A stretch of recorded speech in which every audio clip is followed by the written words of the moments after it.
We are following breaking news. Two co-hosts of The View have just tested positive for coronavirus. Here's the key. This is moments before Vice President Kamala Harris was scheduled to appear in a live interview on set with them.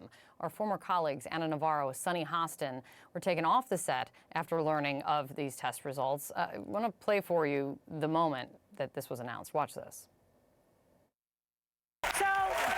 Since this is going to be a major news story any minute now, what happened is that Sunny and Anna both apparently tested positive for COVID. No matter how hard we try, these things happen. They probably have a breakthrough case, and they'll be okay, I'm sure, because they're both vaccinated up the wazoo, you know, a lot of vaccines. So, and the vice president is being prepped for her arrival, right? Yep. They cleaned the table, they did the hands, everybody's getting all cleaned up, and she'll be out here in a second.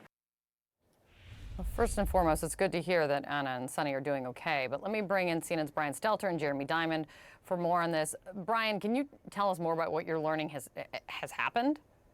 Yeah, this interview with the vice president has been derailed because of these COVID tests and the positive results. Now, maybe they're going to be able to interview the vice president remotely, but obviously it's a concern whenever the vice president is around folks who have tested positive for COVID. And that is why there are so many of these tests. When you're on a show like The View on ABC, you're getting tested before you go into the studio. And so the hosts, received their rapid tests, and apparently live during the program, during the hour, they received their positive test results. Now, we know that there are lots of these positive cases among vaccinated people. Most folks many never even show symptoms. And that's one of these situations with Anna and Sunny.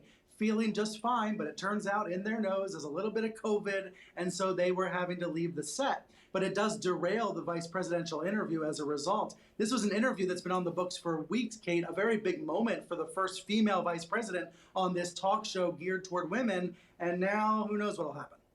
Yeah, and in the video we're showing everyone, this is actually from the show Open. You see that Anna and Sunny are there at the desk as they came out, and like that they were on set, ready to let this play out as one would expect.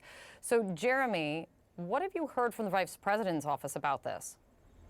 Well, they did confirm to me that indeed the vice president is going to be doing this interview, but she's going to be doing it remotely from a studio in the building, separate from that larger studio where the hosts are and where Ana Navarro and Sunny Hostin were just seated moments before they were taken off of that set.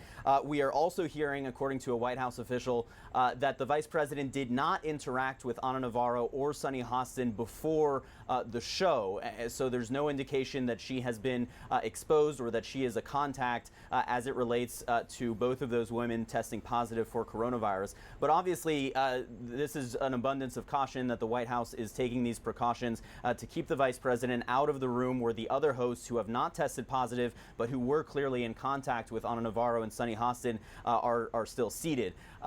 Look, the White House undergoes a lot of precautions as it relates to the president and the vice president. Jen Psaki, the White House press secretary, told me earlier this week that the president is regularly tested. The same applies for the vice president. And people who interact with them in close quarters are also regularly tested. The White House press pool, for example, when traveling, the small group of reporters, photographers who travels with the president or who is in the room with the president in the Oval Office in smaller events, they also must be tested on the day in which they are in that pool. So these precautions are ongoing. And of course, we know that the president, he is set to receive his booster shot because he's over 65. We don't know yet whether the vice president is going to receive a booster shot, but I would certainly think that she would apply or that she would count in the category of frontline workers who are now also entitled to that booster shot. Yeah, absolutely. And I mean, if this one thing this does show is the importance of testing and regular testing, easily available testing with a rapid result testing, because that is what we are seeing play out right here.